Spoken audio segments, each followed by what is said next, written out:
J'ai ouvert mon ordinateur portable et j'ai vu ma fiancée me tromper en direct à son enterrement de vie de jeune fille. Le lendemain matin, elle a eu ce qu'elle méritait. En nous préparant pour nos enterrements de vie de célibataires respectifs, j'ai surpris ma fiancée en train de ricaner.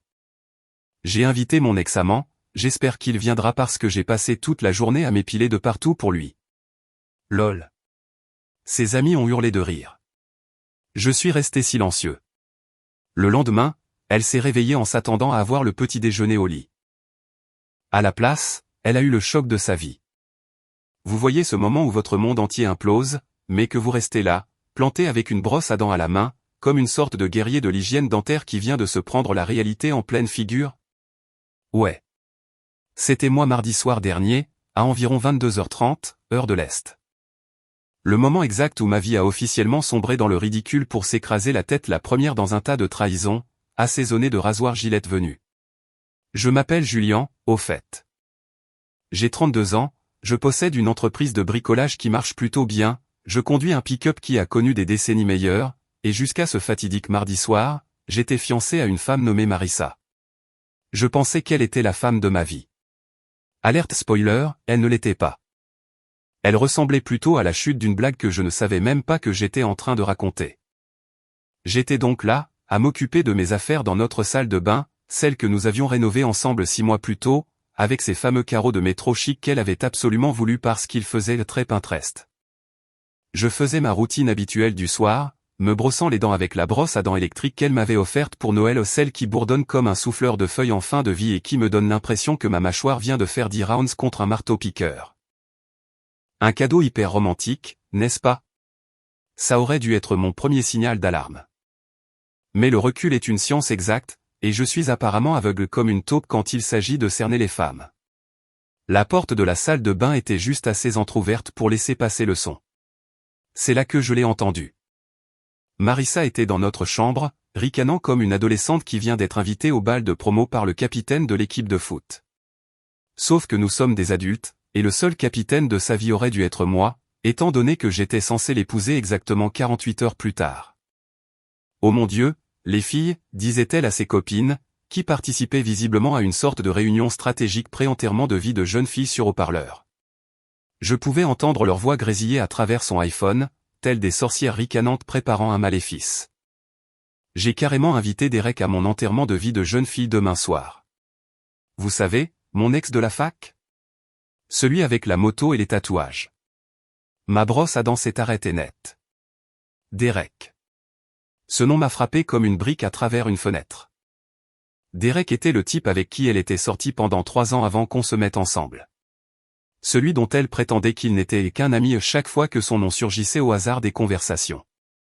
Ce même Derek qui, curieusement, réussissait à liker chacune de ses publications Instagram dans les minutes suivant leur mise en ligne, ce qui m'avait toujours paru soit incroyablement fortuit, soit incroyablement suspect. Mais attendez, ça devient encore meilleur. Tellement meilleur. J'espère vraiment qu'il va venir, a elle poursuivi, et je pouvais presque entendre le sourire dans sa voix. Je veux dire, j'ai passé toute la journée à me préparer pour demain soir. Genre, toute la journée. Je suis allé dans ce salon chic en centre-ville, j'ai pris la totale, cheveux, ongles, sourcils, le grand jeu. Et ensuite, je suis rentré à la maison et j'ai passé 2 heures de plus sous la douche avec tous les rasoirs connus de la gente féminine. Les filles au téléphone buvaient ces paroles comme si c'était le final de la saison du Bachelor. Oh mon Dieu, Marissa, tu es terrible, a couiné l'une d'elles. Non mais sérieusement, a repris Marissa, je me suis rasé partout. Et quand je dis partout, c'est partout. Je suis plus douce qu'un bébé dauphin en ce moment. J'ai utilisé cette crème à raser hors de prix, le bon rasoir. Et j'ai fait tout le rituel d'exfoliation avant. Je suis fondamentalement un berbe du cou jusqu'aux pieds. Derek va perdre la tête quand il me verra demain soir. La pièce a explosé de rire. Ces femmes s'esclaffaient comme si elles venaient d'entendre le meilleur sketch de Chris Rock. Pendant ce temps, moi, j'étais planté là, en caleçon et vieux t-shirt de la fac, tenant ma brosse à dents comme une arme, me sentant comme le plus gros pigeon de la terre. 8 ans. 8 putains d'années que j'étais avec cette femme. 8 ans d'anniversaire, de fêtes, de barbecues familiaux où son oncle ivre me coinçait toujours pour me parler de ses théories du complot sur les services postaux. 8 ans à partager les factures, à partager un lit, à planifier un avenir, à choisir des bagues de fiançailles, à réserver des lieux de réception, à goûter des gâteaux de mariage qui avaient tous exactement le même goût mais dont les prix auraient pu financer une petite mission spatiale. 8 ans à être aussi loyal qu'un Golden Retriever, aussi fidèle qu'une nonne. 8 ans à penser que j'avais trouvé ma personne, ma coéquipière, ma complice pour toutes les aventures banales qui composent une vie à deux. Et la voilà qui parlait de se faire douce comme un dauphin pour son ex-petite amie, comme si je n'étais qu'un simple colocataire avec qui elle partageait la facture d'électricité. La mousse de dentifrice dans ma bouche commençait à avoir un goût amer. C'était peut-être le crest, ou peut-être la bile qui me montait à la gorge. J'ai craché dans le lavabo et me suis regardé dans le miroir. Le même visage que je regardais depuis 32 ans, mais soudain, j'avais l'impression de voir un inconnu. Ou peut-être que je voyais enfin clair pour la première fois depuis des années. « Tu crois que Julien se doute de quelque chose ?» a demandé l'une de ses amies. Ma tension artérielle est montée en flèche. Marissa a ri. Et ce n'était pas son rire mignon. C'était son rire méprisant. Celui qu'elle réservait habituellement aux mauvais sitcoms et aux conseils sentimentaux de sa mère. S'il te plaît. Julien ne remarquerait rien même si je rentrais avec un tatouage dans tout le dos et un piercing au nez. Cet homme pense que le romantisme consiste à se souvenir de baisser la lunette des toilettes et à acheter des fleurs à la station-service pour la Saint-Valentin. Il est mignon. Mais il est à peu près aussi observateur qu'un poisson rouge hyperactif. Encore des rires. Encore des gloussements. Et mon respect pour moi-même continuait de s'évacuer par le siphon, comme l'eau après une longue douche. Voici la réalité quand on est un homme dans ce genre de situation, on a deux choix. Soit on déboule dans la pièce comme Hulk, on lance des accusations, on exige des explications, et on fait une scène qui se terminera probablement par l'intervention de la police et un séjour indéterminé sur le canapé d'un pote. Soit on prend une grande inspiration, on ferme sa bouche, et on commence à planifier son prochain mouvement comme l'homme calculateur, patient et discrètement dangereux que mon grand-père était lorsqu'il a libéré la moitié de l'Europe pendant la Seconde Guerre mondiale. J'ai choisi l'option 2. Les hommes silencieux sont des hommes dangereux. Mon père m'a appris ça quand j'avais 12 ans et que j'avais surpris les gamins des voisins en train de voler dans notre jardin. Ne va pas crier et hurler, m'avait-il dit. La meilleure vengeance est un plat qui se mange froid, et la meilleure justice est rendue quand ils s'y attendent le moins. Je suis donc resté dans cette salle de bain, écoutant ma fiancée planifier sa partie de jambes en l'air avec son ex comme si elle organisait une fusion d'entreprise, et j'ai souri. Pas un sourire heureux. Un autre genre de sourire. Le genre de sourire qui aurait rendu Machiavel fier. Demain matin, Marissa s'attendrait à sa routine habituelle. Le petit déjeuner au lit, du café frais, peut-être des discussions romantiques sur notre lune de miel à Cancun que nous avions réservée 8 mois plus tôt et payée en plusieurs fois, comme si on achetait une voiture d'occasion. Au lieu de cela, demain matin lui apporterait une portion de tarte à l'humilité si grosse qu'elle aurait besoin d'un chariot élévateur pour la finir. Et moi? J'allais être le chef cuisinier, le serveur et l'animation, le tout réuni dans un paquet parfaitement vindicatif. Que la partie commence, Marissa. Que la partie commence. 5h30 du matin est arrivé comme un train de marchandises chargé de rancune pure et dure. Et pour la première fois en 8 ans, j'étais complètement réveillé avant que mon alarme ne sonne. Pas parce que j'étais excité par la journée qui m'attendait. Oh que non. J'étais réveillé parce que mon cerveau avait passé la nuit entière à courir comme un hamster sous caféine, à comploter des scénarios de vengeance qui auraient fait prendre des notes aux méchants de Shakespeare. Marissa était toujours évanouie à côté de moi, ronflant comme une tronçonneuse enveloppée dans des draps de soie et trempée dans un parfum hors de prix. Sa bouche était grande ouverte, de cette manière super attirante qui vous fait remettre en question tous vos choix de vie, et ses cheveux partaient dans tous les sens, comme si elle avait mis les doigts dans une prise électrique. C'était la femme que je devais épouser dans moins de 24 heures. Celle qui avait passé la journée de la veille à se rendre plus lisse qu'un phoque pour son ex, pendant que j'étais allé récupérer nos alliances chez le bijoutier comme un pigeon avec une carte de crédit et un rêve. Mais voici la beauté de la trahison. C'est comme recevoir une injection de clarté pure directement dans la jugulaire. Tous ces petits trucs agaçants chez Marissa que j'avais ignorés pendant des années. La façon dont elle laissait ses tasses de café partout comme si elle marquait son territoire. Le fait qu'elle oubliait toujours son portefeuille quand on allait au restaurant. Le fait qu'en 8 ans, elle n'avait jamais proposé une seule fois de diviser l'addition lors d'un rendez-vous. Tout prenait soudainement sens. Je n'étais pas son petit ami. J'étais son conseiller financier avec des avantages en nature, et je possédais un pick-up qu'elle pouvait emprunter quand sa Honda était au garage. Alors, au lieu de me retourner et de faire semblant de dormir jusqu'à ce qu'elle se réveille pour réclamer son traitement habituel du petit déjeuner au lit, je me suis glissé hors de notre lit king size, celui que nous avions acheté ensemble chez Matre Firme pendant leur solde, et j'ai filé dans la cuisine comme un homme en mission. Normalement, à 7 heures de la matinée, je serais en train de préparer son café dans cette cafetière à piston fantaisie qu'elle jugeait indispensable parce que les cafetières normales étaient trop banales. Je casserais des œufs pour son omelette du week-end, celle avec du fromage de chèvre et des tomates séchées qui coûtaient plus cher au kilo que les mensualités de mon pick-up.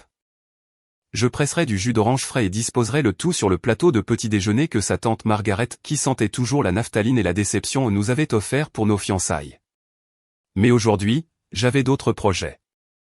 J'ai attrapé mon ordinateur portable sur le comptoir de la cuisine et j'ai ouvert Facebook, ce cloaque numérique où les gens vont soit pour se vanter de leur vie faussement parfaite, soit pour regarder les vies faussement parfaites de leurs amis imploser en temps réel. Mon statut amoureux indiquait toujours fiancé à Marissa Patterson, accompagné de l'une de ces photos de couple ringarde que nous avions prises au mariage de son cousin au printemps dernier. Nous y sourions tous les deux comme si nous venions de gagner au loto, au lieu de nous être engagés pour une vie entière à partager les tâches ménagères et à nous disputer pour savoir à qui le tour de sortir les poubelles. Avec la précision chirurgicale d'un homme qui venait de découvrir que sa fiancée était une menteuse infidèle et lisse comme un dauphin, j'ai cliqué sur modifier le statut amoureux et je l'ai changé en célibataire. Mais ce n'était pas suffisant. Oh que non. Ce n'était que l'apéritif. Pour le plat principal, j'ai mis à jour mon statut avec une publication qui aurait poussé Mark Zuckerberg lui-même à applaudir lentement avec admiration. Célibataire et j'adore ça, ai-je tapé, mes doigts volant sur le clavier comme si je composais une symphonie de destruction sur les réseaux sociaux. Puis, j'ai pris mon téléphone, je me suis dirigé vers la cuisinière, et j'ai pris un selfie de moi-même tenant notre poêle en fonte au-dessus de ma tête, tel Thor brandissant Mjolnir après une bataille particulièrement satisfaisante contre les géants de glace. La légende disait, il s'avère que certaines personnes pensent pouvoir avoir le beurre et l'argent du beurre. Coup de théâtre. Le boulanger vient de fermer la cuisine définitivement.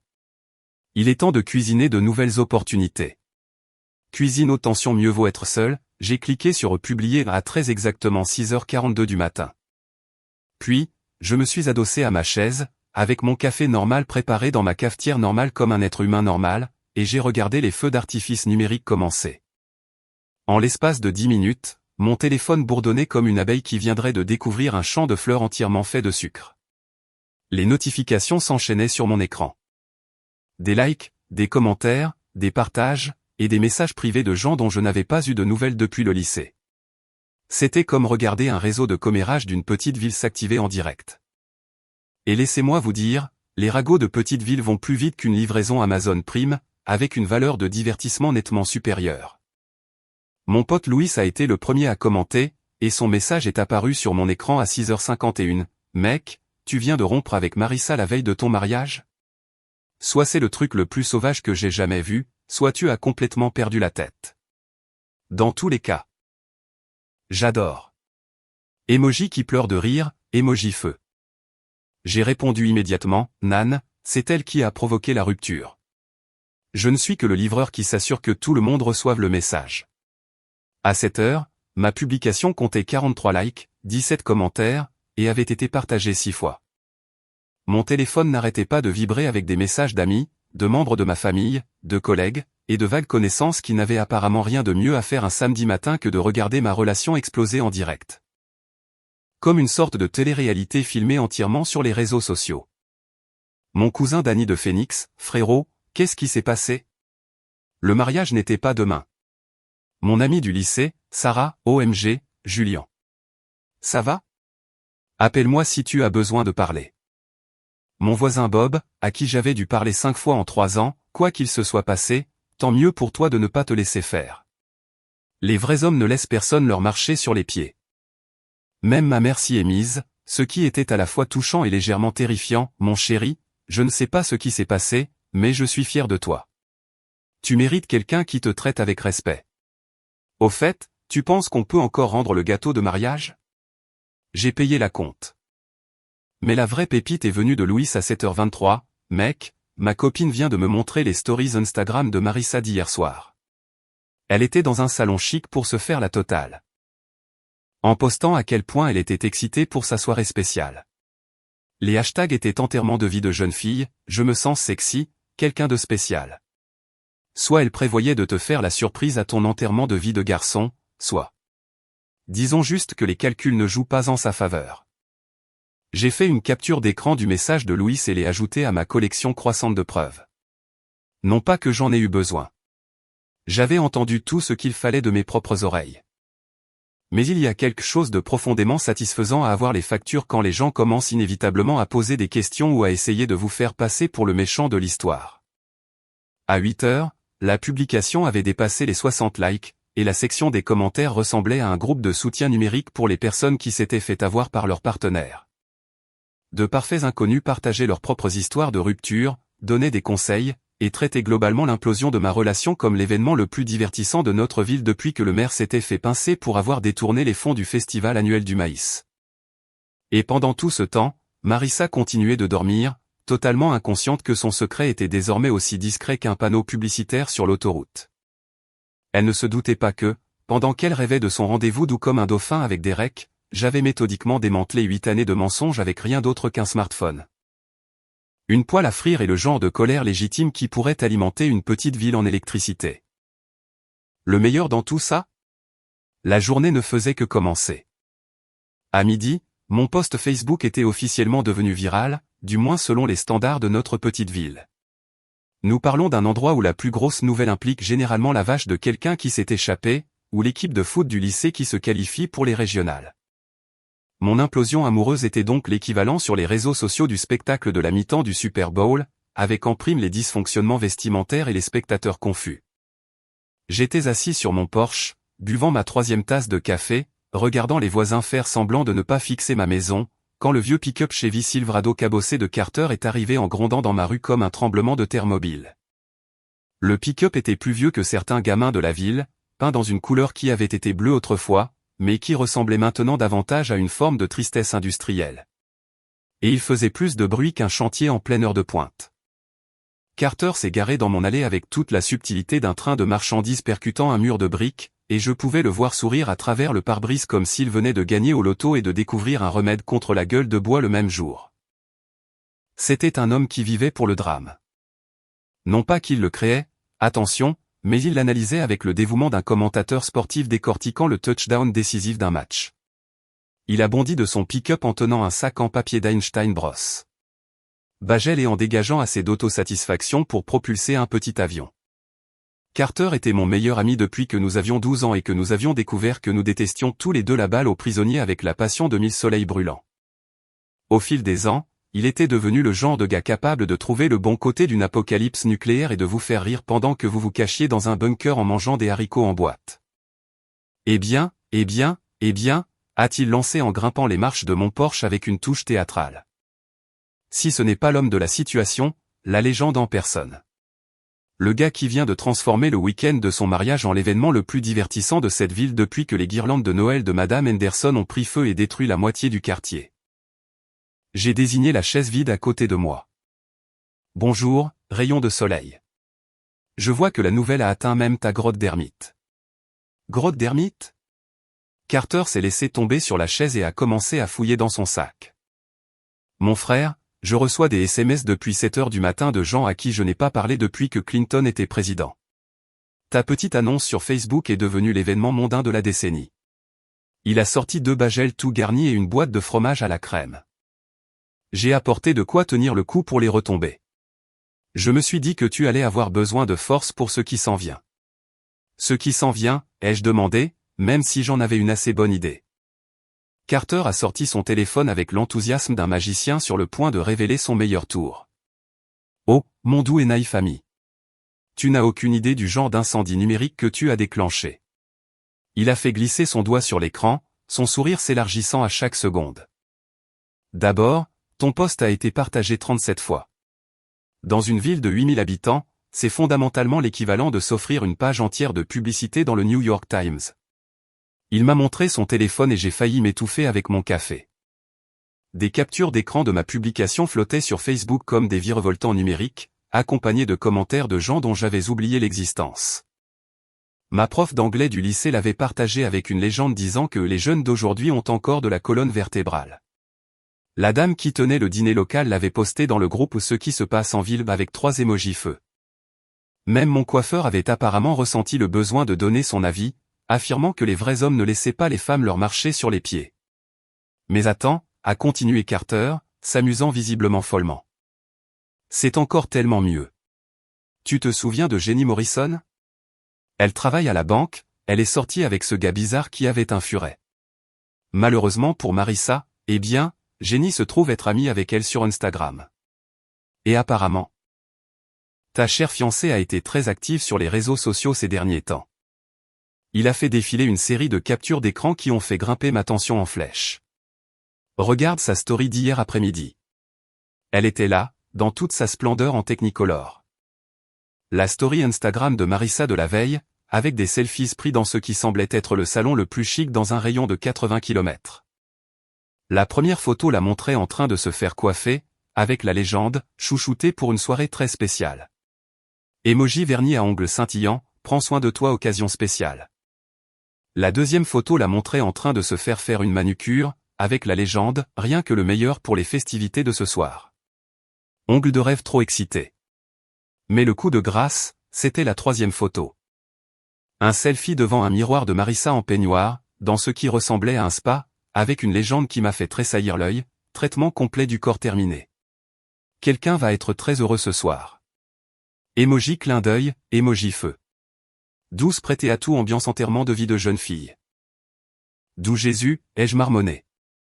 Oh, ça empire, a dit Carter, savourant clairement chaque instant de cette fouille archéologique numérique. Parce que ta future ex-fiancée a apparemment la même conscience des réseaux sociaux qu'un poisson rouge souffrant d'une commotion cérébrale. Regarde ce qu'elle a posté à 23h30 la nuit dernière. Il a de nouveau balayé l'écran, révélant une photo qui m'a donné envie de jeter mon téléphone dans le comté voisin. C'était Marissa, clairement ivre, prenant un selfie dans ce qui ressemblait au miroir d'une salle de bain d'hôtel. Elle portait une robe que je ne lui connaissais pas. Un truc court et noir qui coûtait probablement plus cher que la mensualité de mon pick-up. Et la légende disait, quand ton ex te répond. Emoji visage souriant avec des cœurs à la place des yeux. Certaines choses valent la peine d'attendre. Seconde chance, le destin peut être aucun regret. J'ai fixé l'écran pendant 10 bonnes secondes, ayant l'impression de regarder un accident de voiture au ralenti. Elle avait posté ça pendant que je dormais, à 6 mètres d'elle. Ça devient encore meilleur, a dit Carter, riant maintenant ouvertement. Parce qu'apparemment Derek, tu te souviens de Derek, n'est-ce pas? Le gars à la moto qui a l'air de s'habiller exclusivement chez Hot Topic, eh bien, Derek a été tout aussi subtil sur cette situation. Encore des balayages, encore des captures d'écran. Le profil Facebook de Derek montrait un check-in à l'hôtel Marriott du centre-ville la nuit précédente, avec le statut « Certaines invitations sont trop belles pour être refusées. Merci d'avoir pensé à moi. » Emoji visage envoyant un baiser, savale éclatante ancienne flamme nouveau feu. Je vais vomir, ai-je dit. Ne t'avise pas de faire ça, a répondu Carter en me tendant un bagel comme si c'était un médicament. Parce que la meilleure partie absolue, c'est ce qui s'est passé ce matin. Tu sais que le groupe Facebook des mamans de notre ville est fondamentalement l'équivalent de la CIA pour les ragots locaux. J'ai hoché la tête faiblement. Eh bien, quelqu'un, et je ne dirai pas qui, mais son nom rime avec Betty Walsh et elle gère la vente de gâteaux de l'église, quelqu'un a pris des captures d'écran des publications de Marissa et de Derek et les a partagées dans le groupe avec la légende, eh bien. Cela explique beaucoup de choses concernant la publication de Julian ce matin. Carter m'a de nouveau montré son téléphone, et il était là, le groupe Facebook auquel appartenaient toutes les mères de la ville, avec 43 commentaires de pur jugement concentrés à la sauce petite bourgade. Des commentaires comme « ce pauvre Julian ». Et « j'ai toujours pensé qu'il y avait quelque chose qui clochait chez cette fille ». Et mon préféré, de Madame Patterson qui tenait le magasin de fleurs locales, eh bien, je suppose que je sais pourquoi ma commande de bouquet de mariage a été annulée ce matin.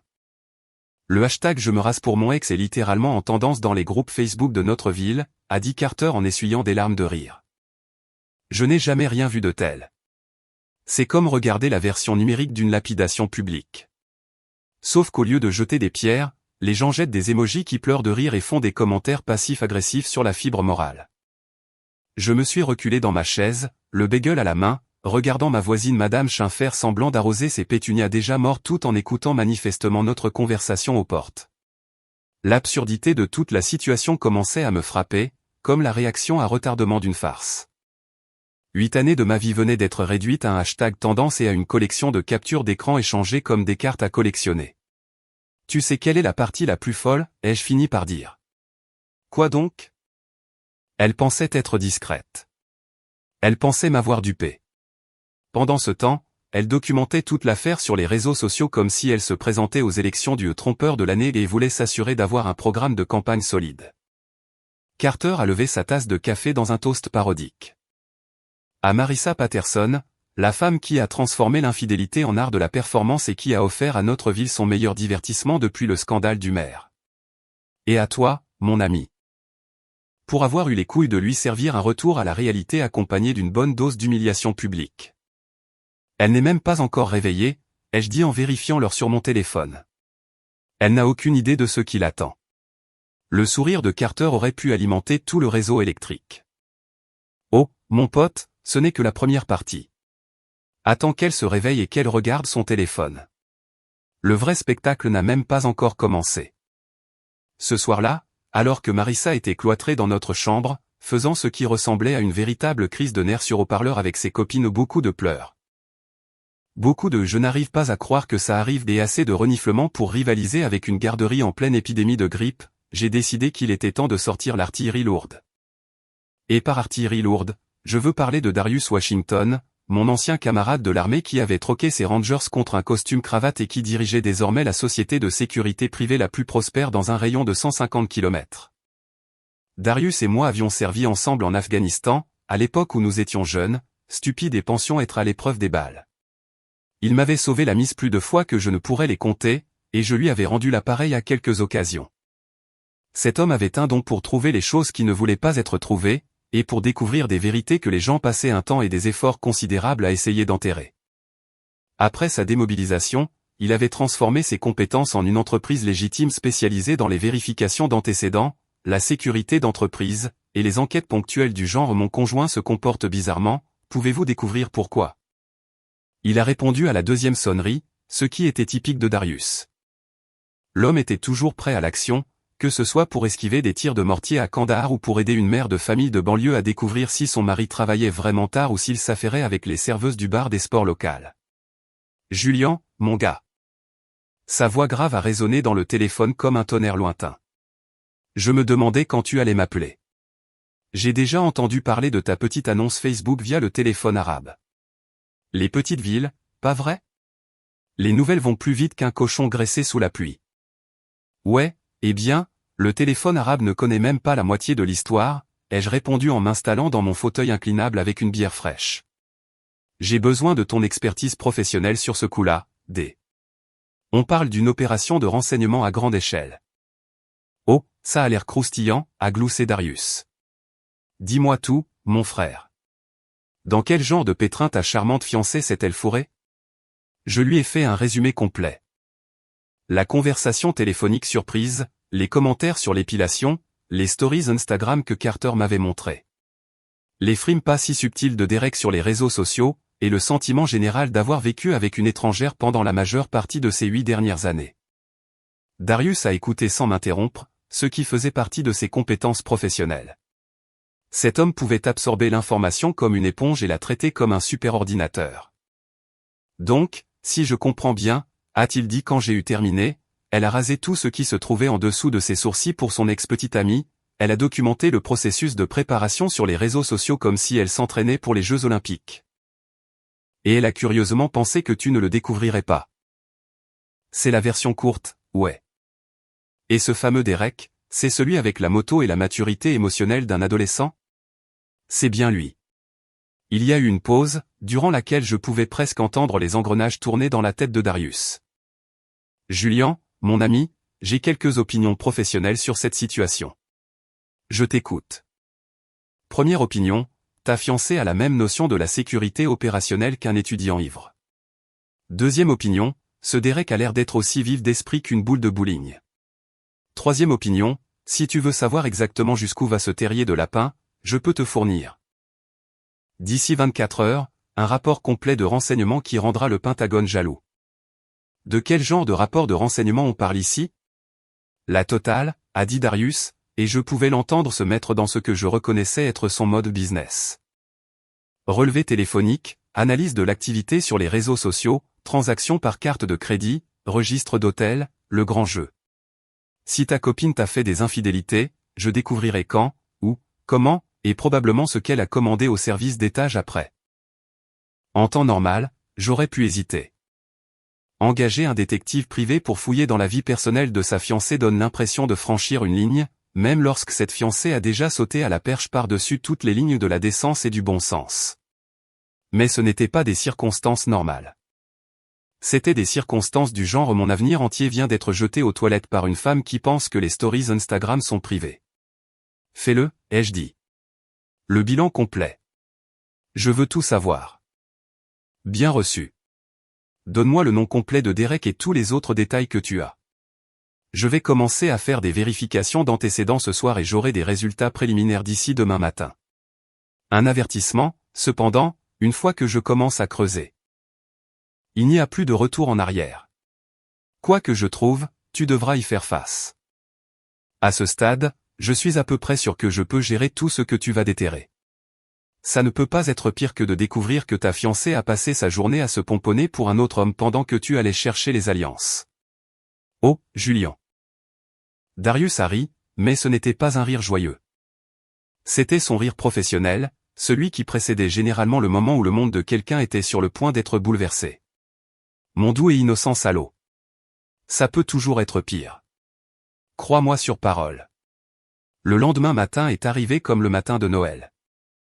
Si Noël impliquait de recevoir des preuves compilées par un professionnel de l'infidélité de sa fiancée, au lieu de cadeaux sous le sapin.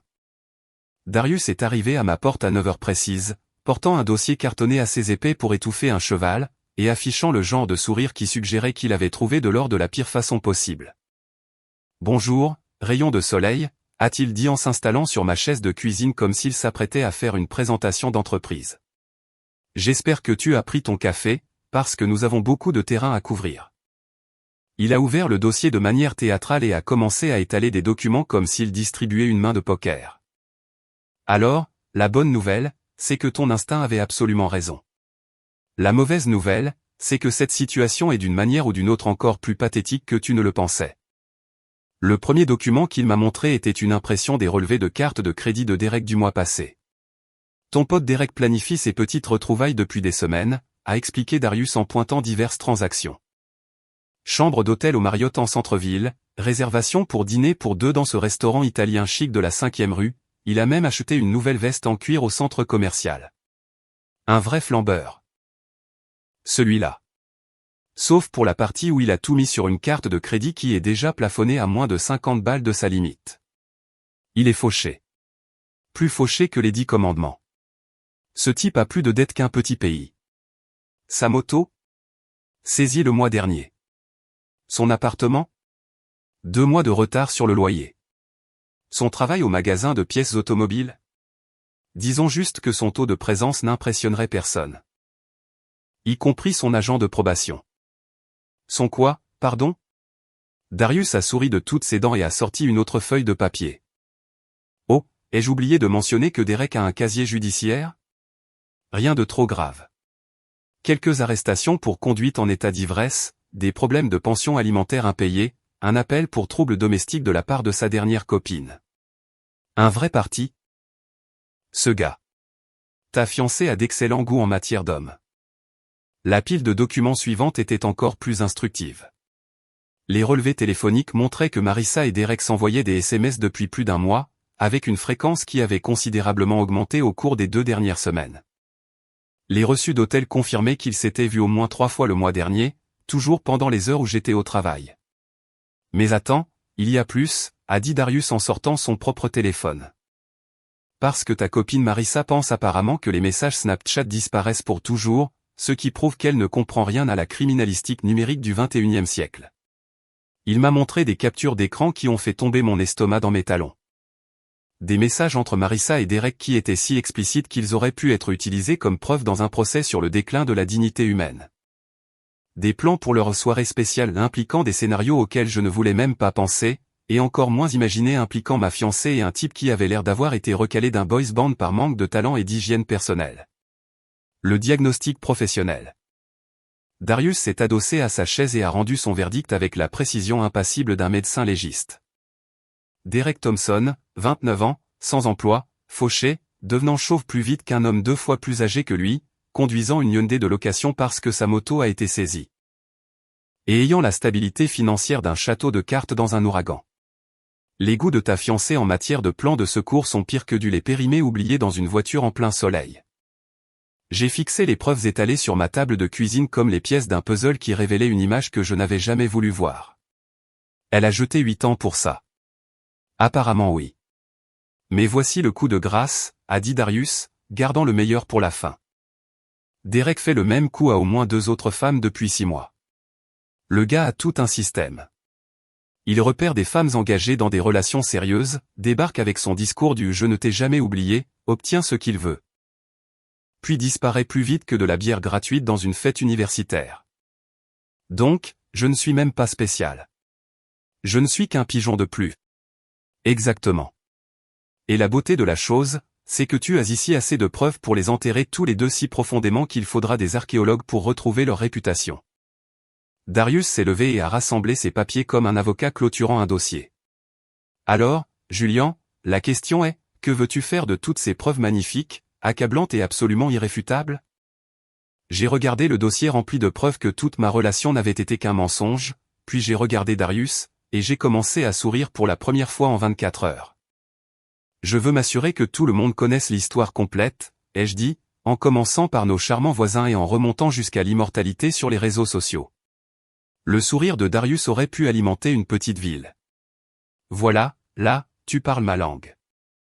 Le dimanche matin est arrivé comme le calme avant l'ouragan, et je me suis réveillé en me sentant comme un général qui avait passé toute la nuit à planifier la campagne militaire parfaite. Darius m'avait laissé assez de munitions pour raser une ville entière, et j'avais passé la moitié de la nuit à les organiser dans ce que j'appelais mentalement l'opération petit déjeuner au lit. Parce que Marissa allait être servie. Juste pas de la manière dont elle s'y attendait. Le soleil pointait à peine à travers les stores de notre chambre quand j'ai entendu le bruit familier de Marissa qui s'agitait à côté de moi. Elle faisait toujours ça le week-end au matin, elle s'étirait comme un chat qui venait de découvrir de l'herbe à chat, avec de petits soupirs satisfaits et cette fausse voix endormie qu'elle pensait probablement mignonne. Mais qui ressemblait en réalité à celle d'une princesse Disney qui fumerait à la chaîne depuis 20 ans. MMM. Bonjour, bébé, a-t-elle marmonné, se roulant sur le côté et jetant son bras sur ma poitrine comme si de rien n'était. Comme si elle n'avait pas passé le mois dernier à planifier de me tromper avec un loser fauché qui conduisait une Hyundai de location et qui cumulait plus de signaux d'alerte qu'une parade communiste. Je suis resté parfaitement immobile, l'observant à travers mes yeux mi-clos. C'était la femme que je prévoyais d'épouser dans environ 18 heures. La femme avec qui j'avais passé 8 ans à construire une vie. 8 ans de comptes bancaires joints, de listes de courses partagées et de disputes pour savoir à qui le tour de nettoyer la salle de bain. 8 ans à penser connaître quelqu'un que, finalement, je n'avais jamais vraiment connu du tout. Il est tout, mon petit déjeuner au lit, a-elle demandé en battant des cils, ce truc qui me donnait autrefois l'impression d'être le gars le plus chanceux du monde. Mais qui me donnait maintenant l'impression d'assister à une très mauvaise pièce de théâtre amateur intitulée « Comment manipuler votre petit ami pour les nuls ». Elle s'est étirée à nouveau, de façon plus dramatique cette fois, s'attendant probablement à ce que je bondisse et commence la routine dominicale habituelle. Le café dans la cafetière à piston, les œufs bénédicts avec cette sauce hollandaise chic qu'elle avait appris à faire grâce à une vidéo YouTube, le jus d'orange pressé à la main parce que celui du commerce était trop artificiel. Et tous à disposer sur le plateau en argent que nous avions reçu pour nos fiançailles de la part de sa tante Margaret. Au lieu de ça, j'ai souri. Pas mon sourire habituel de « bonjour, ma belle ». Un autre genre de sourire. Le genre de sourire qui aurait rendu un requin nerveux.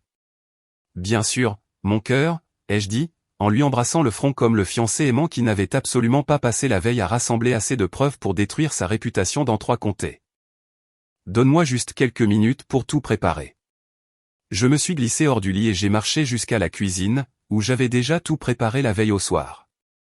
Voyez-vous, c'est ce qu'on apprend quand on passe du temps à l'armée, on apprend à planifier à l'avance. On apprend à être minutieux. Et on apprend que les meilleures opérations sont celles où l'ennemi n'a aucune idée qu'il est attaqué jusqu'à ce qu'il soit bien trop tard pour monter la moindre défense.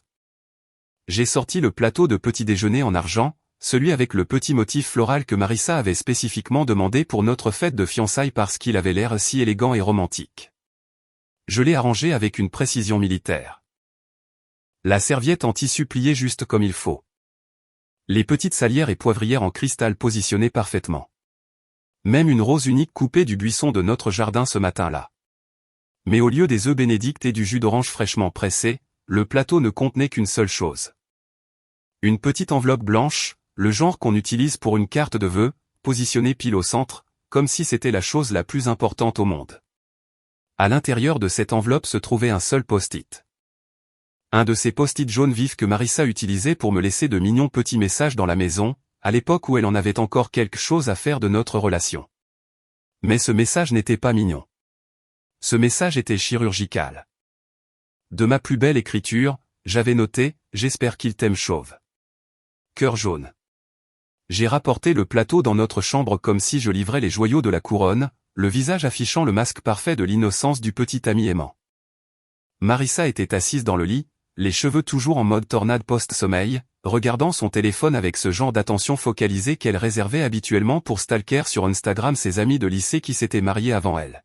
« Voilà pour toi, ma belle », ai-je dit, posant le plateau sur ses genoux avec le même soin délicat que j'avais utilisé pendant 8 ans pour de vraies livraisons de petit déjeuner.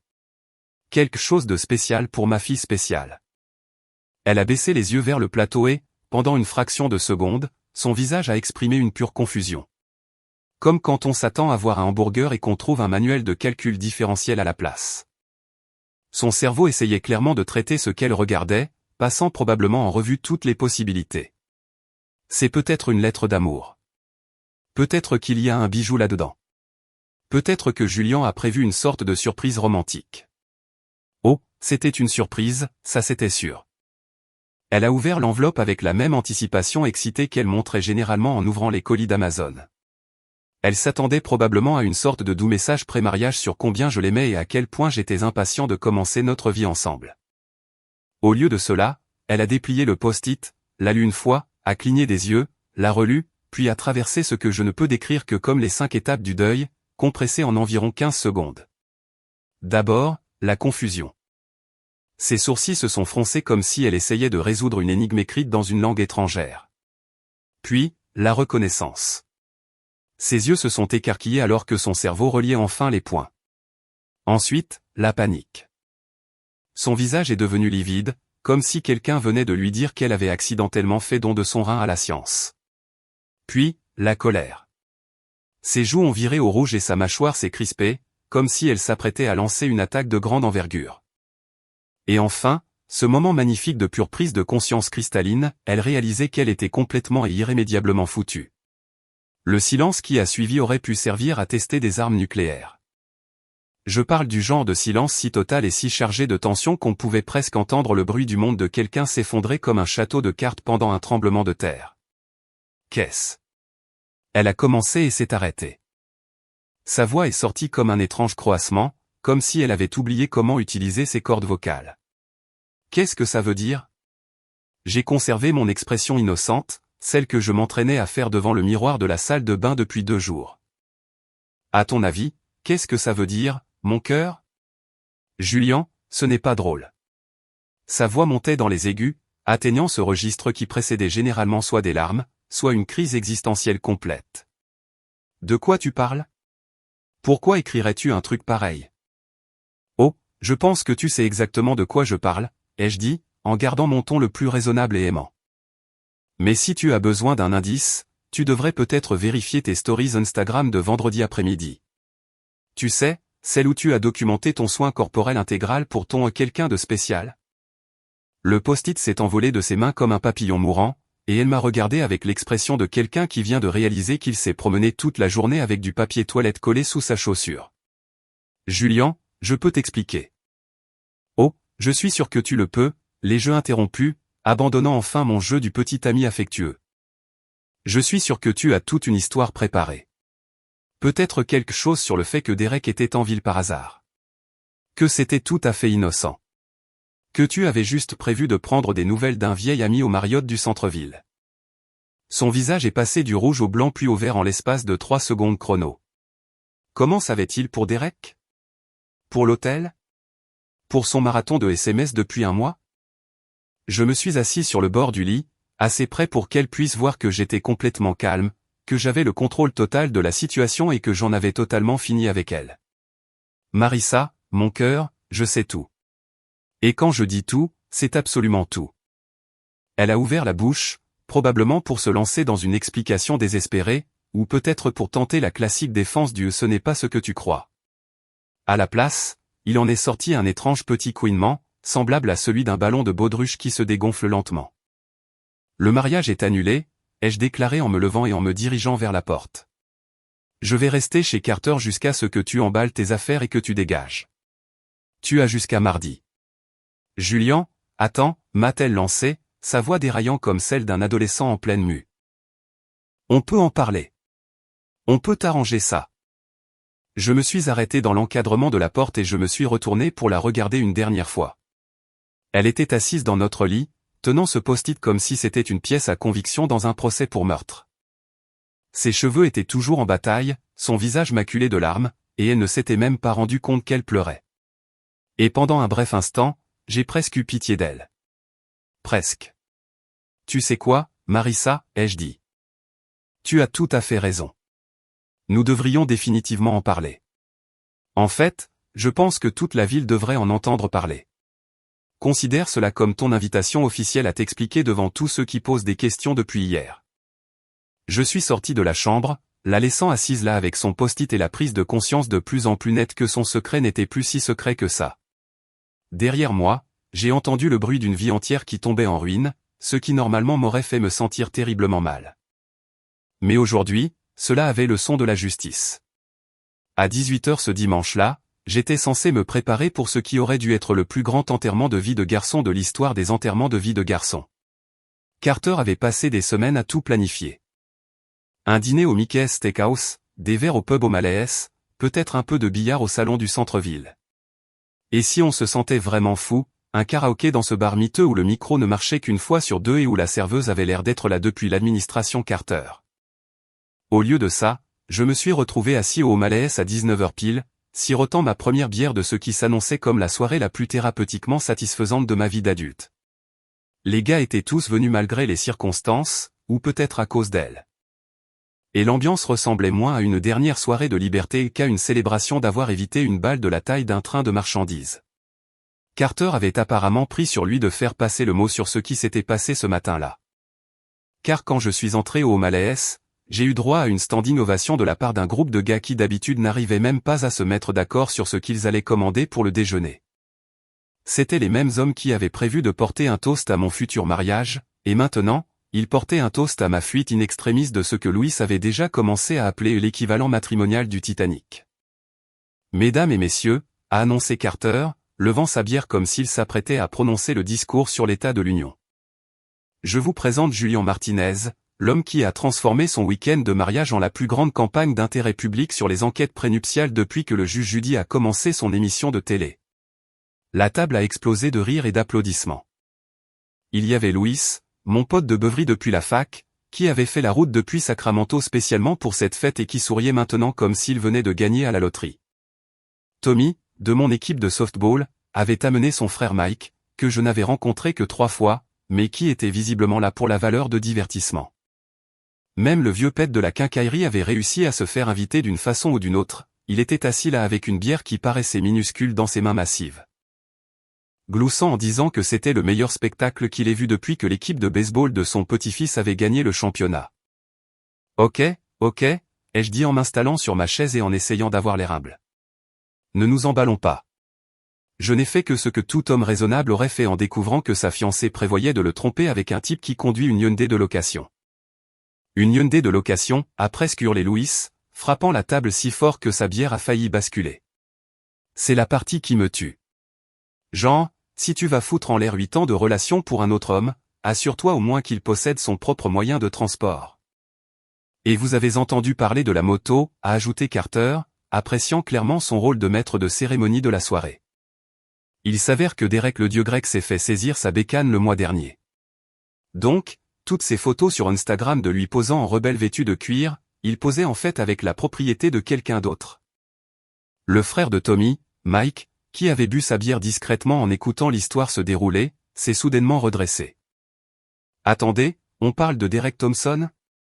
Un mec maigre, avec un bouc affreux?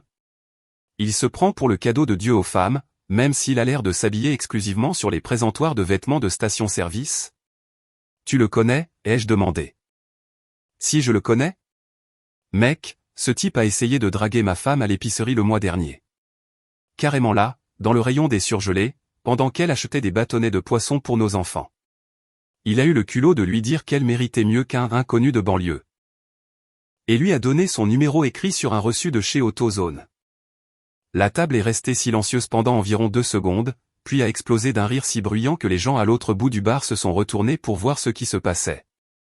Louis riait tellement fort qu'il a commencé à s'étouffer avec sa bière.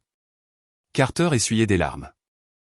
Même Pete, qui d'habitude avait la même expressivité émotionnelle qu'un mur de briques, gloussait en secouant la tête. Donc, vous êtes en train de me dire, ai-je lancé, essayant d'assimiler cette nouvelle information, que Derek fait le même coup dans toute la ville?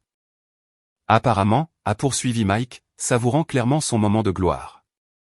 Ma femme en a parlé à sa sœur, et il s'avère que Derek a tenté la même approche sur elle à la poste.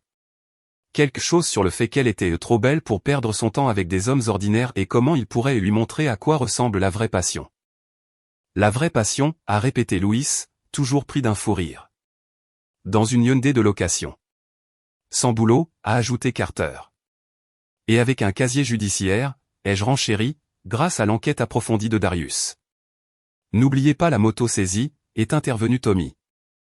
À ce stade, nous rions tous si fort que la barmaid, une femme prénommée Diane qui travaillait au Malaise depuis avant ma naissance, est venue voir si tout allait bien. Elle portait une bière qu'elle a posée devant moi avec une étiquette que je n'avais jamais vue auparavant. C'est quoi ça, ai-je demandé. Ça, a dit Diane avec un grand sourire qui laissait deviner qu'elle avait suivi notre conversation. C'est une Nera Light, jeu de mots avec la marque de crème dépilatoire Nair et la bière Miller Lite. Je l'ai créée spécialement pour l'occasion. Je me suis dit que n'importe quel homme qui vient d'éviter d'épouser une femme s'étant rasé à blanc pour un autre mec méritait une boisson sur mesure. La table a de nouveau explosé. Louis est carrément tombé de sa chaise. Carter riait si fort qu'il ne pouvait plus respirer. Même les gars à la table voisine ont commencé à applaudir. Comment est-ce que tout le monde dans cette ville est déjà au courant de ça, ai-je demandé, même si j'étais à peu près sûr d'en connaître la réponse. Julien, mon ami, a déclaré Diane en s'installant sur la chaise vide à notre table comme si elle se joignait définitivement à la fête. C'est le plus gros divertissement que nous ayons eu depuis que le maire a été pris la main dans le sac à détourner les fonds du festival du maïs. D'ici demain matin, ils vendront des t-shirts à la station-service. Des t-shirts? Oh que oui, a dit Carter en sortant son téléphone. Louis et moi en avons déjà dessiné un. Tu veux voir? Il m'a montré une maquette sur son écran, un rasoir façon dessin animé avec les mots « J'ai survécu au relooking de Marissa », écrit en gros caractères en dessous. Plus bas, en texte plus petit, enterrement de vie de garçon de Julian Martinez 2025. Certaines balles valent la peine d'être esquivées. Vous êtes de grands malades, ai-je dit, mais je souriais si fort que j'en avais mal aux joues. De grands malades, a dit Louis en réussissant enfin à remonter sur sa chaise. Mon frère, nous sommes en train de documenter l'histoire, là. Dans 20 ans, quand tu seras joyeusement marié à quelqu'un qui n'a pas besoin de se raser le corps entier pour te tromper, tu repenseras à cette nuit comme le moment où ta vraie vie a commencé. Les quelques heures suivantes se sont écoulées dans un tourbillon de toasts de plus en plus ridicules, d'histoires sur la réputation apparemment notoire de Derek en tant que séducteur de bas étage dans toute la ville, et d'assez de rire pour alimenter un petit comedy club. Le groupe de discussion que Carter avait créé pour l'enterrement de vie de garçon était maintenant rempli de mèmes comparant Marissa à une publicité Gillette ayant mal tourné. Des photos de Hyundai de location avec des légendes comme le char des champions, et des variations de plus en plus créatives sur le thème des hommes qui se prennent pour des Don Juan alors qu'ils ne sont en réalité que des losers fauchés effrayés par l'engagement. À un moment donné, Tommy nous a montré un texto de sa femme. Dis à Julien que tout notre club de lecture est derrière lui. Et au fait, Derek a essayé d'ajouter Sarah sur Facebook la semaine dernière avec un message disant comment il pourrait l'aider à redécouvrir son côté sauvage. Le mari de Sarah est flic, non? Ouais. Derek va probablement recevoir une petite visite pour harcèlement s'il continue comme ça. Il s'avère que draguer des femmes mariées dans des petites villes n'est pas la stratégie brillante qu'il imaginait. À 22h, ce qui était censé être ma dernière nuit de célibataire s'était transformé en quelque chose de complètement différent. Une célébration de l'amitié, un grand procès de la terrible capacité de jugement de mon ex-fiancé, et une masterclass sur la rapidité avec laquelle une communauté peut se rallier autour de quelqu'un qui a été publiquement humilié par un partenaire infidèle. Tu sais quelle est la meilleure partie, a dit Carter alors que nous nous préparions à rentrer chez nous. Demain devait être le jour de ton mariage.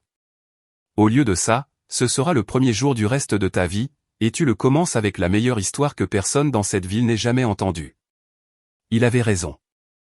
Pour la première fois en 8 ans, j'étais complètement libre d'être exactement qui je voulais être, sans avoir de compte à rendre à personne d'autre qu'à moi-même.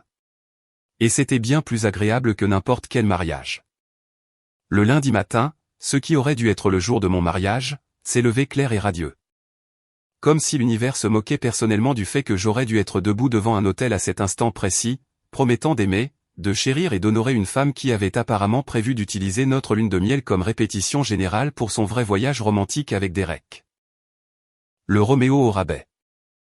Au lieu de revêtir un smoking et d'ajuster nerveusement mon nœud papillon, j'étais assis dans ma cuisine, buvant du café et étudiant le dossier de renseignement de Darius comme si je planifiais une opération militaire. Ce qui, d'une certaine façon, était le cas. Aujourd'hui, c'était le jour où notre ville organisait sa foire mensuelle du week-end, reportée au lundi. Un charmant petit rassemblement où des artisans locaux vendaient des babioles hors de prix, où des gamins couraient partout gonflés à la barbe à papa et au mauvais choix de vie, et où, fondamentalement, tous les habitants dans un rayon de 80 km venaient pour voir et être vus. En d'autres termes, c'était l'endroit parfait pour ce que j'appelais mentalement l'opération transparence totale. Carter m'avait envoyé un SMS à 6h du matin, prêt pour le spectacle aujourd'hui. J'ai du popcorn et une place au premier rang pour regarder Marissa réaliser que le karma de petite ville est une garce avec une très longue mémoire. À 9h, je me promenais dans la foire d'un pas léger, avec un téléphone rempli de munitions numériques qui auraient rendu Wikileaks jaloux. La foire battait déjà son plein. Des familles poussant des poussettes, des adolescents faisant semblant d'être trop cool pour être là tout en appréciant secrètement chaque minute, et la collection habituelle de figures locales qui traitaient ce genre d'événements comme leur opportunité personnelle de réseautage social. J'ai repéré Marissa presque immédiatement. Elle se tenait près du stand de lancer d'anneaux, portant une robe d'été qui coûtait probablement plus cher que mon pick-up, et des lunettes de soleil assez grandes pour cacher un petit avion. Elle était entourée de son groupe habituel de copines, les mêmes qui ricanaient au téléphone lorsqu'elle avait annoncé son programme de toilettage pour Derek. Elles étaient toutes agglutinées, comme si elles complotaient pour renverser un petit gouvernement. À voir leur langage corporel, je pouvais deviner qu'elles étaient en mode de contrôle des dégâts intensifs. Beaucoup de chuchotements animés, beaucoup de vérifications de téléphone, beaucoup de regards nerveux autour d'elles pour voir qui pourrait les observer. Ce qui, en l'occurrence, incluait fondamentalement toutes les personnes de la foire ayant accès aux réseaux sociaux et à une connexion Internet fonctionnelle. J'ai sorti mon téléphone et ouvert la fonction AirDrop. Une de ces fonctionnalités qu'Apple a probablement conçues pour partager des photos entre amis, mais qui, accidentellement, était devenue l'outil parfait pour une humiliation numérique de masse. J'avais passé la matinée à organiser soigneusement les preuves de Darius dans un petit paquet numérique impeccable. Des captures d'écran des stories Instagram de Marissa, les check-ins Facebook de Derek, leurs échanges de SMS, les reçus d'hôtel, et mon petit préféré, une photo que Darius avait réussi à obtenir d'une manière ou d'une autre. Montrant Derek posant à côté de sa Hyundai de location comme si c'était une Lamborghini. La beauté de la fonction AirDrop, c'est qu'elle fonctionne par proximité. Approchez-vous suffisamment de quelqu'un ayant un iPhone, et vous pouvez lui envoyer à peu près n'importe quoi, qu'il le veuille ou non. C'est comme jeter des déchets numériques, sauf que c'est beaucoup plus divertissant et significativement plus dévastateur pour les fiancés infidèles. J'ai commencé ma tournée du champ de foire comme un homme en mission. Premier arrêt, le stand de barbe à papa, où la famille Henderson essayait de contraindre leurs 3 enfants à une consommation de sucre plus structurée. Le téléphone de Monsieur Henderson a vibré. Il a baissé les yeux, a froncé les sourcils, a regardé autour de lui, a de nouveau regardé son téléphone, puis ses yeux se sont écarquillés comme s'il venait de découvrir un nouveau continent. « Chérie », a-t-il dit à sa femme en lui montrant l'écran, « il faut que tu vois ça. » Madame Henderson a regardé le téléphone, a poussé un hoquet assez fort pour effrayer un pigeon à proximité, et a immédiatement commencé à taper sur son propre téléphone. En moins de 30 secondes, ils me dévisageaient tous les deux avec des expressions qui mêlaient en parts égales choc, admiration, et ce genre de fascination morbide qu'on observe habituellement lors d'accidents de voiture. Arrêt suivant, les dames de l'église qui tenaient le stand de pâtisserie. Ces femmes constituaient le réseau de communication de notre ville. Oubliez Facebook, oubliez le journal local. Si vous vouliez qu'une nouvelle se propage plus vite qu'un feu de forêt en période de sécheresse, il suffisait de le dire à l'une des dames de la vente de gâteaux et de reculer pour admirer la magie opérée. Madame Patterson, qui tenait le magasin de fleurs et qui avait annulé ma commande de bouquets après avoir vu ma publication Facebook, gérait la table des brownies. Son téléphone a vibré. Elle a baissé les yeux, a lu pendant environ 10 secondes, puis a émis un bruit qui ressemblait à un croisement entre un halètement et un rire. Eh bien, ça par exemple, a-t-elle lâché.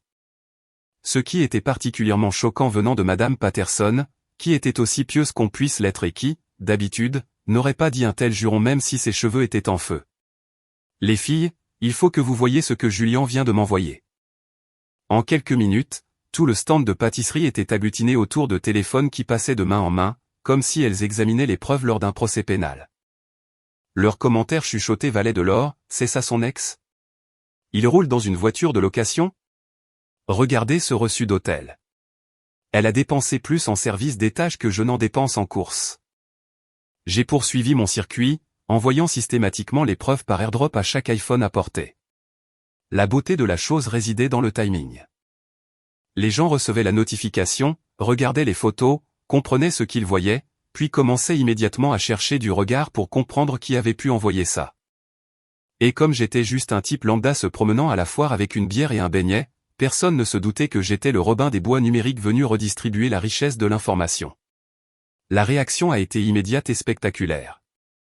On pouvait littéralement voir l'information se propager dans la foule comme des ondes à la surface d'un étang. Quelqu'un recevait le fichier airdrop, le montrait à un ami, qui le montrait à son conjoint, qui l'envoyait par SMS à sa sœur, qui le publiait dans le groupe Facebook des mamans. En l'espace de quelques minutes, la moitié de la foire bourdonnait de cette excitation scandalisée habituellement réservée aux finales de télé-réalité. La meilleure partie était de voir le visage des gens lorsqu'ils réalisaient qu'ils lisaient des SMS explicites entre Marissa et Derek. Ces gens-là pensaient que le mot zut était un gros mot. Et les voilà en train de lire des conversations qui feraient rougir un marinier. Madame Chin, qui gérait la bibliothèque et qui était à peu près aussi prude et stricte qu'une institutrice victorienne, s'est littéralement éventée avec une assiette en carton après avoir lu la description faite par Derek de ce qu'il voulait faire à Marissa dans cette chambre d'hôtel. À midi, la foire ressemblait à la plus grande expérience sociale passive-agressive du monde. Les gens marchaient le téléphone à la main, montrant les preuves à quiconque voulait bien regarder, tout en faisant semblant de ne pas fixer Marissa et son groupe d'amis qui avaient l'air de plus en plus mal à l'aise. Les vendeurs de barbe à papa devaient se demander pourquoi la moitié de leurs clients s'étouffaient avec du sucre filé. Les parents essayaient frénétiquement de cacher les écrans de téléphone aux yeux de leurs enfants. Même les adolescents, qui d'habitude avaient la même capacité d'attention que des poissons rouges sous caféine, se rassemblaient en groupe pour examiner les photos comme s'ils révisaient pour leurs examens finaux. Et pendant tout ce temps, je me contentais de marcher, de savourer mon beignet, et de regarder 8 années de mensonges se défaire en temps réel. C'était comme être le réalisateur du documentaire le plus satisfaisant au monde, à l'exception près que la star ignorait être filmée et que le public fournissait des commentaires en direct. Vers 13h, j'ai repéré Derek en personne près du lancer d'anneaux. Il s'était apparemment pointé pour soutenir Marissa dans sa crise sur les réseaux sociaux. Il ressemblait exactement à ses photos, à condition que ces photos aient été prises après une nuit de mauvaises décisions et de choix de coiffure regrettables.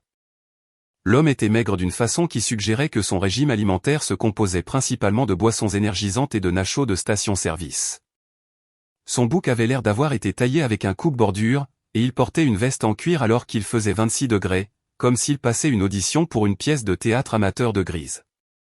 Mais voici comment fonctionne l'humiliation publique, c'est comme une avalanche au ralenti.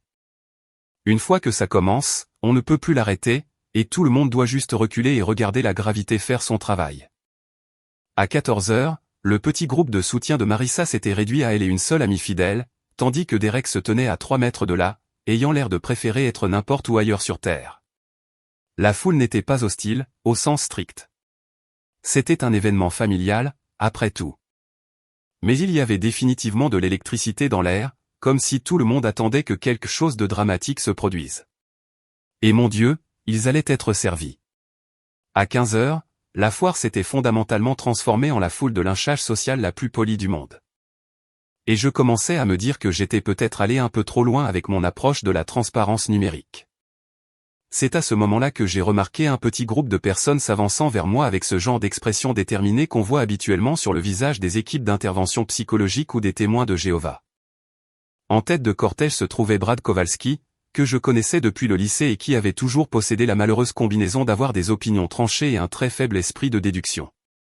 Derrière lui, il y avait Mike Chen, aucun lien avec Madame Chen de la bibliothèque, qui travaillait à la banque et qui pensait visiblement que ça faisait de lui une sorte de conseiller financier pour les personnes moralement confuses, et Danny Morrison, que j'avais aidé à déménager l'année dernière et qui était sur le point de me prouver qu'aucune bonne action ne reste impunie. Julian a lancé Brad, en utilisant le ton que les gens réservent aux enfants qui viennent de colorier les murs avec des marqueurs indélébiles.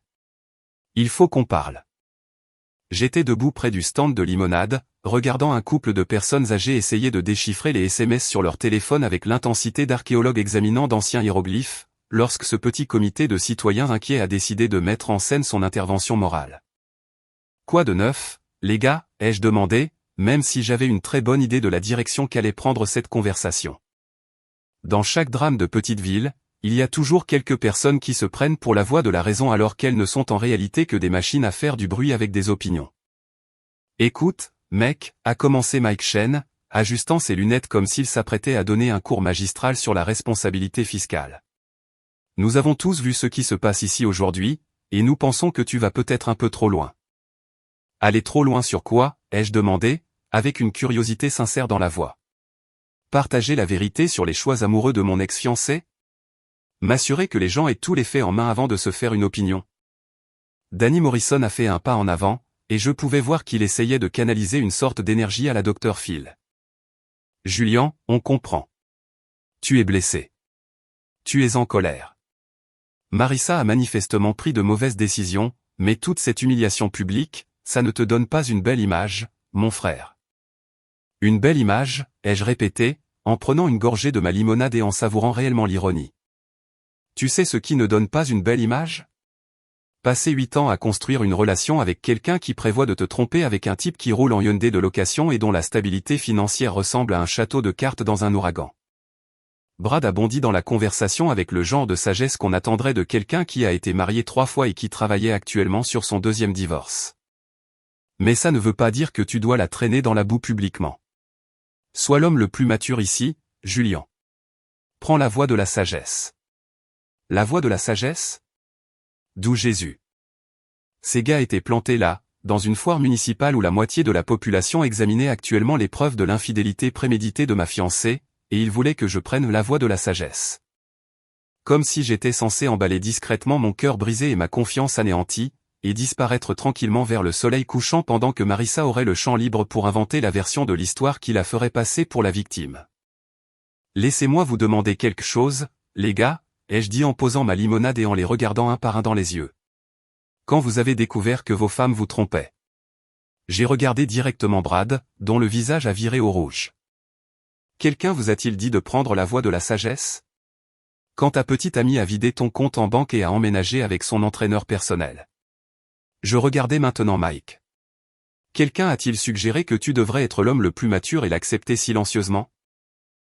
Le visage de Mike s'est empourpré. C'est différent. Ah oui, les jeux interrompus. Parce que de là où je me tiens, on dirait que vous me demandez de faire quelque chose qu'aucun de vous n'a fait quand vous étiez dans des situations similaires. Sauf que ma situation est encore pire. Parce que j'ai découvert la veille de mon mariage que ma fiancée planifiait ça depuis des semaines.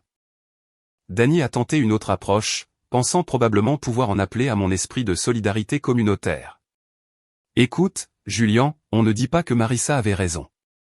On dit juste que ce spectacle public n'est peut-être pas la bonne façon de gérer les choses. Pense à sa réputation. Sa réputation ? J'ai commencé à rire, ce qui a semblé les mettre tous les 3 mal à l'aise. Danny, sa réputation est basée sur 8 années pendant lesquelles les gens pensaient qu'elle était une partenaire loyale et engagée. Maintenant, ils connaissent la vérité. En quoi est-ce de ma faute? Parce que c'est toi qui répands tout ça, a rétorqué Brad, sa voix s'élevant et attirant l'attention des badauds alentour. Tu rends public des trucs qui devraient rester dans le domaine privé. C'est là que j'ai compris ce qui se passait vraiment. Ces gars n'étaient pas inquiets pour la réputation de Marissa, ni pour ma fibre morale, ni pour le caractère sacré des problèmes de couple privé. Ils avaient peur. Ils avaient peur parce que ce que j'avais fait et exposer une infidèle publiquement et de manière irréfutable était le pire cauchemar de toute personne infidèle. Et ils s'inquiétaient de ce que cela pourrait signifier pour leur propre choix relationnel douteux. Vous savez quoi, les gars, ai-je dit, assez fort pour que les gens autour de nous puissent entendre. Vous avez totalement raison. Je devrais définitivement me soucier davantage de protéger la réputation de quelqu'un qui m'a menti pendant des mois, qui a prévu de me tromper le week-end de notre mariage, et qui a documenté le tout sur les réseaux sociaux comme si elle en était fière. Le sarcasme dans ma voix était assez épais pour être coupé au couteau, et je pouvais voir les gens interrompre leur conversation pour écouter la nôtre. Une petite foule commençait à se former, car rien n'attire plus l'attention dans une fête de village que le son d'hommes adultes qui se disputent sur l'éthique des relations amoureuses. Ce n'est pas ce que nous disons, a commencé Mike, mais je lui ai coupé la parole. Non, c'est très exactement ce que vous dites. Vous dites que je devrais protéger quelqu'un qui a passé toute notre relation à me croire assez stupide pour ne jamais découvrir ce qu'elle manigançait. Vous dites que je devrais assumer la faute d'avoir rendu ça public. Alors que c'est elle qui a posté sa routine d'épilation sur Instagram et qui a eu des conversations sexuelles avec son ex-petite amie pendant que je dormais à côté d'elle. À ce stade, nous avions un public entier. Madame Patterson, du magasin de fleurs, nous regardait avec l'intensité de quelqu'un qui regarde l'épisode final de son feuilleton préféré.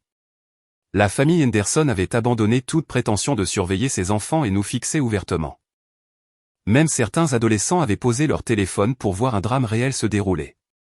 Brad était visiblement frustré que son intervention ne se passe pas comme prévu. « Julian, tu es puéril. Toute cette affaire n'est que de la vengeance mesquine. Et c'est là que j'ai perdu patience. » Mesquine, ai-je lâché, ma voix portant à travers le champ de foire comme si j'annonçais le gagnant du concours de mangeur de tartes. Mon gars, elle a rasé son âme pour son ex-petite amie. Je donne juste les preuves. La foule qui s'était rassemblée a commencé à rire. Quelqu'un à l'arrière, je crois que c'était le vieux pet de la quincaillerie, a carrément commencé à applaudir. Quelques personnes ont sorti leur téléphone, décidant apparemment que cette conversation méritait d'être documentée pour la postérité.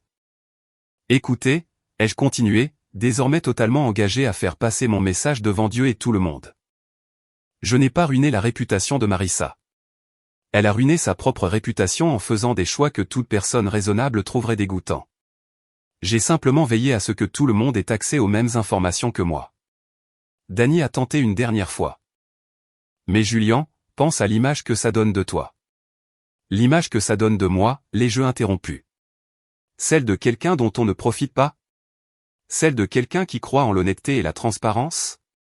Celle de quelqu'un qui pense que les actes ont des conséquences? J'ai fait un geste englobant la foule autour de nous. Parce que si c'est cette image-là que ça donne de moi, ça me va parfaitement. Tous les trois sont restés plantés là un instant, réalisant clairement que leur intervention morale s'était retournée contre eux de façon spectaculaire. Ils étaient venus pour me convaincre d'arrêter d'embarrasser Marissa, et à la place, ils m'avaient offert une tribune pour expliquer exactement pourquoi elle méritait d'être embarrassée. Vous savez quoi, les gars, ai-je conclu en ramassant ma limonade et en me préparant à partir. J'apprécie votre inquiétude. Vraiment. Mais voici le truc. Si vous vous souciez davantage de protéger ceux qui trompent que de soutenir ceux qui ont été trompés, vous devriez peut-être revoir vos propres priorités. Je me suis retourné pour partir, puis je me suis arrêté pour une dernière réflexion. Et juste pour être clair, je n'ai pas besoin d'amis qui prennent le parti des clowns. Qu'ils rejoignent le cirque. Moi, je suis occupé à écrire le grand final. La foule a éclaté en applaudissements et en rires. Quelqu'un a crié « Amen » du fond. Madame Patterson me souriait ouvertement en levant le pouce. Alors que je m'éloignais, j'entendais Brad, Mike et Danny essayer de se justifier auprès de la foule, mais personne n'écoutait. Ils avaient choisi le mauvais camp dans cette bataille précise, et tout le monde le savait. Parfois, les ordures se sortent toutes seules. Et parfois, vous avez la chance de le voir se produire lors d'une foire de village, tout en mangeant un beignet. Après mon discours improvisé face aux 3 stooges de la morale, je m'étais dit que la journée ne pouvait pas devenir plus divertissante. J'avais tort. Lourdement tort. Parce qu'à 16h30 exactement, alors que j'étais près du stand de Chamboule tout en train de regarder un gamin essayer de dégommer le directeur du lycée avec une balle de baseball, j'ai entendu une voix derrière moi qui aurait pu couper de l'acier. Julian Martinez. Je me suis retourné pour trouver Marissa, fonçant vers moi comme une femme possédée. Sa robe d'été de créateur volait derrière elle comme une sorte de cape de la trahison. Ses grandes lunettes de soleil étaient perchées sur sa tête comme une couronne de la colère hors de prix. Son visage était rouge, son maquillage bavait, et elle avait l'air de quelqu'un qui venait de réaliser que sa vie entière avait été téléchargée sur Internet sans sa permission. Ce qui, pour être honnête, était plutôt exact. « Eh bien, bonjour mon cœur », ai-je dit, prenant une autre gorgée de ma limonade et conservant ce calme qui lui donnait probablement envie de me jeter un objet lourd à la tête. « Tu profites bien de la foire ? Ne t'avise pas de m'appeler mon cœur », a-t-elle sifflé, s'approchant assez près pour que je puisse sentir son parfum de luxe mélangé à ce qui était indiscutablement l'odeur de la panique pure. « As-tu la moindre idée de ce que tu as fait ? » J'ai partagé quelques informations avec notre communauté, ai-je répondu, en utilisant le même ton que si on parlait de la météo. Tu sais, la transparence, l'honnêteté. Ces vieux concepts démodés qui sont apparemment passés de mode quand tu as décidé de commencer à te pomponner pour des recs. À ce moment-là, la moitié de la foire avait remarqué nos petites retrouvailles et migrait lentement vers nous comme des papillons de nuit vers une flamme. Ces gens avaient regardé les preuves numériques circuler toute la journée, et maintenant, ils allaient avoir droit au spectacle en direct. C'était comme un dîner-spectacle, sauf que le dîner était un beignet de foire et que le spectacle était la destruction totale d'une relation amoureuse. « Tu as ruiné ma réputation », a hurlé Marissa, si fort que le type qui tenait le stand de lancer d'anneaux s'est arrêté en plein geste pour nous dévisager. Tout le monde en ville a vu ces messages. Les gens me regardent comme si j'étais un monstre. Bizarre, ai-je dit, l'air sincèrement perplexe. Parce que je n'ai pas écrit ces messages. Je n'ai pas gardé ces reçus d'hôtel. Je n'ai pas posté ces stories Instagram sur le fait d'être toute douce pour ton ex-petite amie. J'ai juste fait en sorte que les gens puissent voir ce que tu as réellement fait. Au lieu de ce que tu voulais qu'ils pensent que tu faisais. C'est là que quelque chose de magnifique s'est produit. Quelqu'un dans la foule, je suis presque sûr que c'était Betty Walsh, la grand-mère la plus fouineuse de la ville et gardienne non officielle de tous les ragots, a crié, dis-lui ces 4 vérités, Julian. Marissa a pivoté sur elle-même comme si elle avait été giflée, réalisant soudainement que non seulement nous avions cette conversation en public, mais que le public prenait activement parti. Et ce n'était pas le sien. C'est ridicule, a-t-elle dit en se retournant vers moi, des larmes commençant à couler sur ses joues. Nous aurions pu régler ça en privé. Nous aurions pu en parler. Mais au lieu de ça, tu as dû en faire une sorte de spectacle public. Je lui ai souri, du même sourire que je m'entraînais à faire depuis que j'avais découvert son petit rituel d'épilation 3 jours plus tôt. Mon cœur, ai-je dit, et cette fois-ci, j'ai vraiment insisté sur le mot. Je n'ai pas ruiné ta réputation. Tu l'as juste louée à l'heure. La foule a octé comme si elle venait d'assister à un tour de magie, puis a explosé d'un rire si puissant qu'il a probablement effrayé les oiseaux du comté voisin. Même les adolescents se sont arrêtés de prendre des selfies pour applaudir. Madame Patterson du magasin de fleurs riait tellement qu'elle en pleurait. Betty Walsh a crié, et bam, d'une voix assez forte pour réveiller les morts. Marissa a regardé autour d'elle, observant cette foule de gens qui étaient censés être nos amis et voisins. Tous savouraient clairement de la voir se faire rôtir publiquement par l'homme qu'elle avait prévu d'humilier avec sa liaison. La réalisation qu'elle avait perdu cette bataille, cette guerre, et probablement toute chance de montrer son visage dans cette ville à nouveau, semblait la frapper de plein fouet. « Je te déteste », a-t-elle chuchoté. Mais il n'y avait aucun vrai venin dans sa voix. Juste le son creux de quelqu'un dont les mensonges soigneusement construits venaient de s'effondrer sous le poids de la réalité. « Non, c'est faux », ai-je répondu. Tu détestes t'être fait prendre. Il y a une différence. Elle est restée plantée là quelques secondes de plus, essayant probablement de trouver une répartie dévastatrice qui retournerait la foule en sa faveur, ou du moins qui me ferait passer pour le méchant.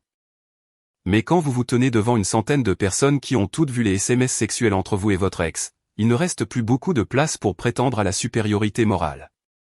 Alors, elle a fait ce que font toujours les infidèles quand ils sont à court de mensonges et d'excuses. Elle a fui. Marissa s'est retournée et a fendu la foule comme si elle s'échappait d'un bâtiment en flammes, laissant derrière elle une traînée de commentaires chuchotés et quelques applaudissements épars. Derek, qui s'était tenu à 15 mètres de là à essayer de se fondre dans le décor comme un caméléon effrayé par l'engagement, a jeté un regard à la réaction de la foule et a apparemment décidé que ce n'étaient pas les retrouvailles romantiques qu'il espérait. Il a disparu plus vite que de la bière gratuite dans une soirée étudiante, retournant probablement à sa Hyundai de location pour repenser ses choix de vie et peut-être mettre à jour son profil LinkedIn en y ajoutant « spécialiste dans la création de catastrophes relationnelles publiques ». Alors que la foule commençait à se disperser, les gens n'arrêtaient pas de venir me serrer la main, de me taper dans le dos et de me féliciter. Comme si je venais de gagner la cagnotte de la ville au lieu d'avoir simplement refusé de me laisser berner par une femme qui me croyait trop stupide pour remarquer l'organisation millimétrée de sa liaison. Le meilleur dans tout ça ? Il n'était que 16h30.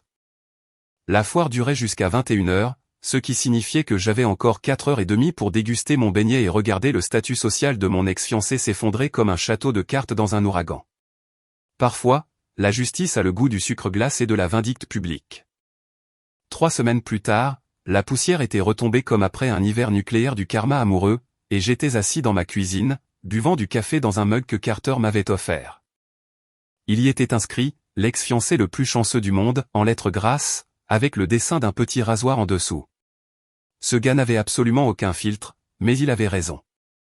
Marissa avait déménagé plus vite qu'un touriste fuyant Détroit, emportant avec elle ses sacs à main de marque et sa collection de livres de développement personnel sur comment trouver son soi authentique.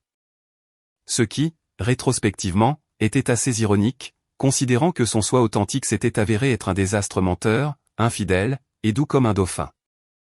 Elle m'avait bloqué sur toutes les plateformes, avait changé de numéro de téléphone, et avait essayé de manipuler l'histoire sur ses nouveaux comptes de réseaux sociaux en parlant de relations toxiques et d'apprendre à guérir de la violence psychologique. Trop tard. La ville m'avait déjà couronné comme le héros accidentel de la comédie de la trahison, et sa réputation à elle avait été rétrogradée au rang d'exemple à ne pas suivre. Même sa tentative de jouer les victimes avait fait un flop monumental, quand les gens se sont souvenus qu'ils avaient tous vu les factures. Littéralement. Mon entreprise de bricolage était absolument florissante. Apparemment, les gens adoraient embaucher le gars qui avait rôti sa fiancée infidèle avec des post-it et du Wi-Fi public. Madame Patterson m'avait recommandé à la moitié du comté, disant que n'importe qui d'assez intelligent pour documenter sa vengeance avec autant de minutie pouvait très certainement réparer son robinet qui fuyait. La liste d'attente pour mes services était plus longue que la file d'attente de la préfecture. Derek s'était volatilisé comme un mauvais tour de magie, probablement parti terroriser les femmes mariées d'une autre petite ville avec son charme de voiture de location et ses allocations chômage. Aux dernières nouvelles, il vivait avec sa mère en Arizona et travaillait dans un centre d'entretien automobile Jiffy Lube. Ce qui semblait assez juste pour quelqu'un dont les objectifs de vie culminaient apparemment au statut de poseur à moto incapable de s'engager. Quant à moi, j'étais libre. Réellement, sincèrement et complètement libre, pour la première fois en 8 ans. Fini de marcher sur des œufs à cause des sautes d'humeur de quelqu'un. Fini de partager l'addition avec quelqu'un qui oubliait toujours son portefeuille. Fini de faire semblant que ses goûts de luxe pour absolument tout étaient charmants au lieu d'être financièrement irresponsables. Je pouvais manger des céréales pour le dîner sans être jugé. Je pouvais regarder du sport sans entendre de commentaires sur la façon dont la violence n'est qu'une masculinité toxique s'exprimant par la guerre procurée. Je pouvais laisser mes outils traîner où je voulais sans entendre de sermons sur les espaces de vie partagés et le respect mutuel de l'organisation. Le lieu de réception du mariage nous avait en fait remboursé la majeure partie de notre acompte quand l'histoire était devenue virale. Probablement parce qu'il ne voulait pas être associé à ce que le journal local avait surnommé « le rasage qui a fait trembler le monde ». Le traiteur avait fait de même. Même le DJ avait renvoyé la moitié de ses honoraires avec un mot disant « Tout homme capable de transformer un désastre relationnel en divertissement communautaire mérite une réduction ». Je suis sorti de tout ce gâchis avec un grand sourire, comme un homme qui vient de découvrir qu'il jouait au poker avec des cartes truquées depuis 8 ans et qui avait enfin compris les règles du jeu. Mon seul regret était qu'il m'ait fallu si longtemps pour voir ce que tout le monde, apparemment, savait déjà, que Marissa Patterson était à peu près aussi fiable qu'une théière en chocolat et 2 fois plus susceptible de fondre sous la pression. La phrase qui devrait être gravée sur ma tombe, celle qui était devenue ma devise non officielle dans toute la ville, était simple et parfaite, il n'y aura pas de mariage, mais, au moins elle est douce. Parfois, la meilleure vengeance n'est pas de rendre la monnaie de sa pièce. Parfois, c'est simplement de s'assurer que tout le monde sache exactement à qui ils ont affaire.